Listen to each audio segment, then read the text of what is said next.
Devineni Uma phone సంభాషణలు leak అవ్వటం AP రాజకీయాల్లో సంచలనం సృష్టిస్తోంది.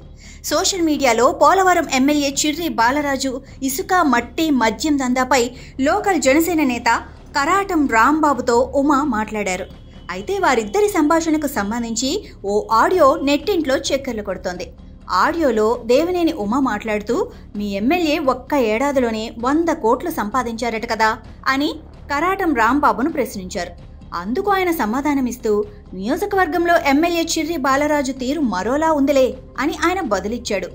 ఈ క్రమంలోనే ఉమా ఏడాదిలోనే అలా చెడ్డ పేరు ఎందుకు తెచ్చుకున్నారని రాంబాబుకు సర్ది చెప్పబోయారు.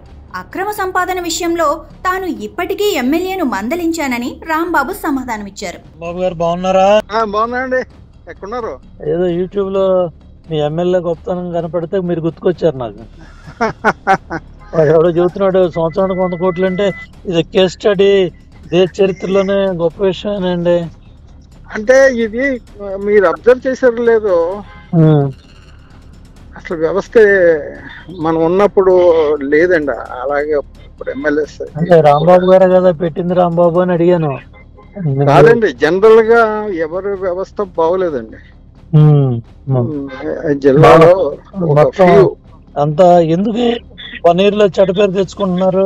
ఇంకా 4 ఏళ్ళు ఉంది కదా. 4 ఏళ్ళు ఉన్నా చెడ్డ పేరు తెచ్చుకోవడం ఏంటండి? అసలు 4 ఏళ్ళు వదిలేండి, అసలు పార్టీకి ఎంత డ్యామేజ్. ఇతనే కాదండి, ఈ పార్టీ ఆ పార్టీ కాదులేండి. మీరు మీకు తెలుసు కదా. అవును, చాలా డ్యామేజ్ అండి. ఏదో ఇతను ఇంకో రకంగా తయారయ్యాడు. నా దగ్గరకు వచ్చినప్పుడు కేకలేస్తా ఉంటాను, ఏంటి నువ్వు అంటే కేకలేస్తా ఉంటాను. కొంత ఎల్లర ఎక్కువ జరుగుతుందండి. ఉమా గారు ఎక్కడున్నారండి? నేను రాజమండ్రిలో కేసు ఉంటే కోర్టులోకి వచ్చాను. రాంబాబు గారు ఎట్లా ఉన్నారు ఏంటి యూట్యూబ్ లో చూసి ఆశ్చర్యం వేసి రాంబాబు గారు చేయండి అన్నారు.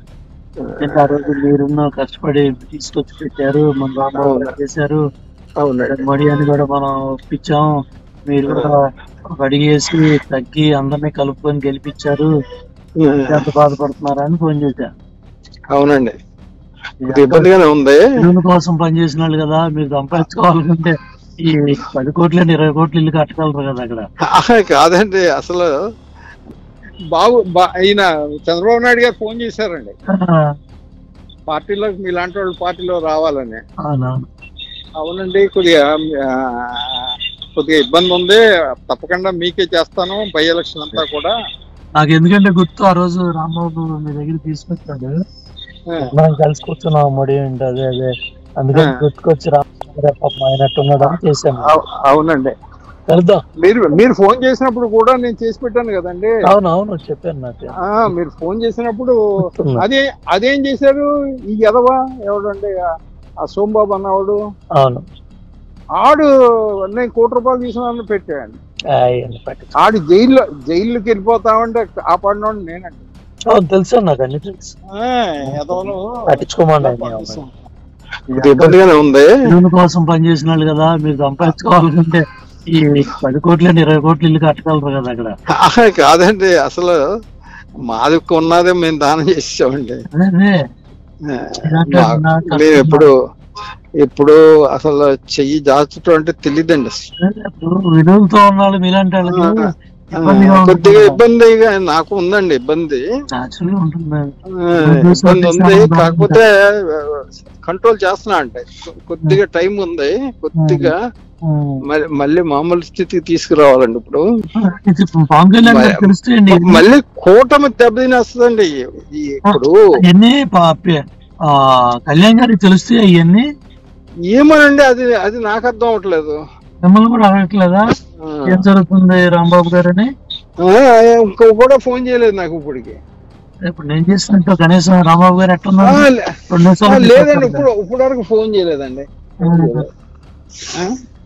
నేను కూడా మరి ఫోన్ చేయకండి, నేనేం కావాలి. అంతే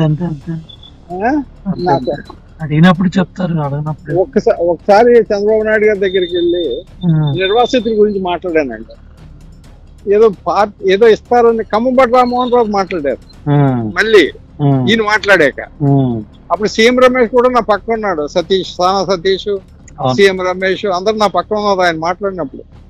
చాలా మంచి పొజిషన్కి వెళ్ళాడు. సీఎం రమేష్ నా పక్కన ఉన్నాడండి.